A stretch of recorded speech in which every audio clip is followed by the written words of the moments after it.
But it's interesting that you put it that way, because if we're all individuals and we're seeing this individually with our own impressions, how are we able to communicate with each other about the common ground? Obviously, you're communicating with millions of people about a common ground, and you're focusing on experience and how to gain a better perception about things.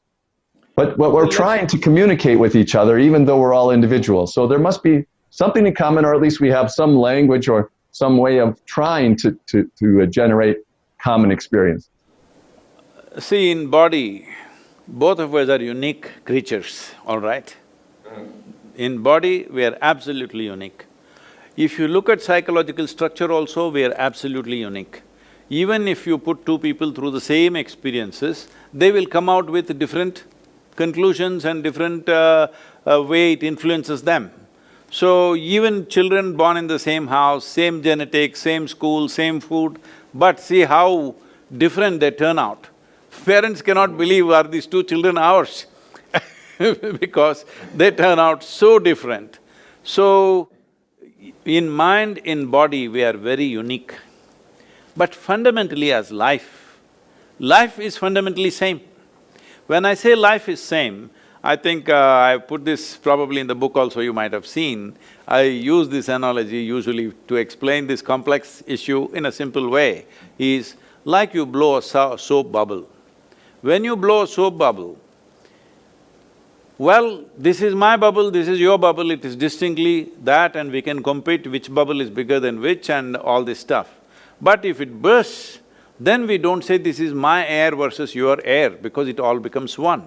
So similarly, what you're calling as my life and your life is we have blown a bubble of our own. So the external characteristics are unique, and it's good, it's unique, otherwise there would be no transactional world. If all of us were absolutely same, what is the point of a conversation right now, I'm asking? Yeah. We are glad there is nobody like us, because one more person like you or me is trouble in the world. Absolutely. and the problem with us…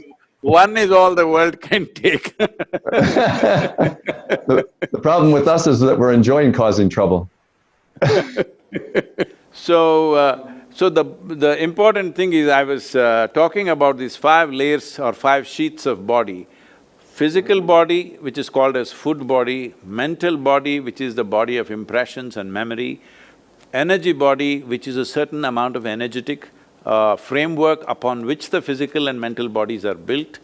And then there is something called as Vijnanamaya Kosha, which essentially means… Vijnan means… Today the word is being loosely used as science. Essentially, Vijnan means something that cannot be perceived with 5 senses, but it's there.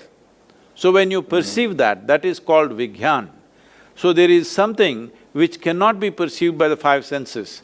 The energy body, the mental body and the physical body can be perceived by the 5 senses. The 4th dimension of the body cannot be perceived, but it's a transition between physical nature and non-physical nature.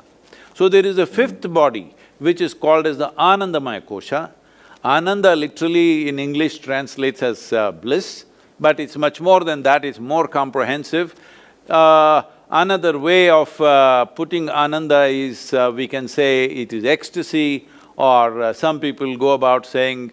because the word orgasmic is used in India in a different way than the way it is used in the West. Orgasm is not connected with sexuality, orgasm is something that must happen on your cellular level. So every yogi is looking for an orgasmic existence, not for an orgasmic experience.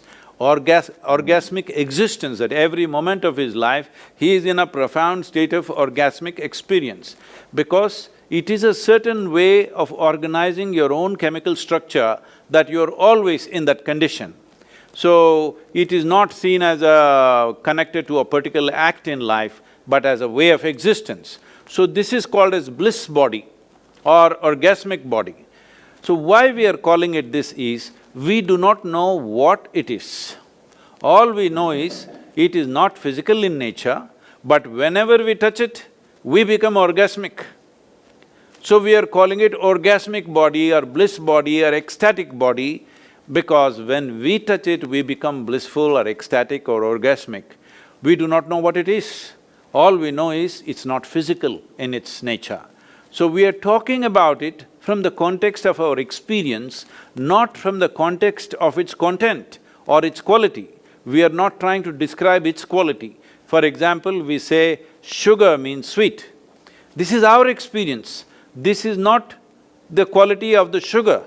We feel upon our tongue. See, if you put sugar on a stone, the stone does not think sugar is sweet. Maybe many insects may not think it is sweet, but on our tongue it is sweet. So from our experience we say sugar is sweet. In that context, we are calling this as bliss body, ecstatic body, organic body because we do not know its quality. All we know is when we touch, we are blissed out.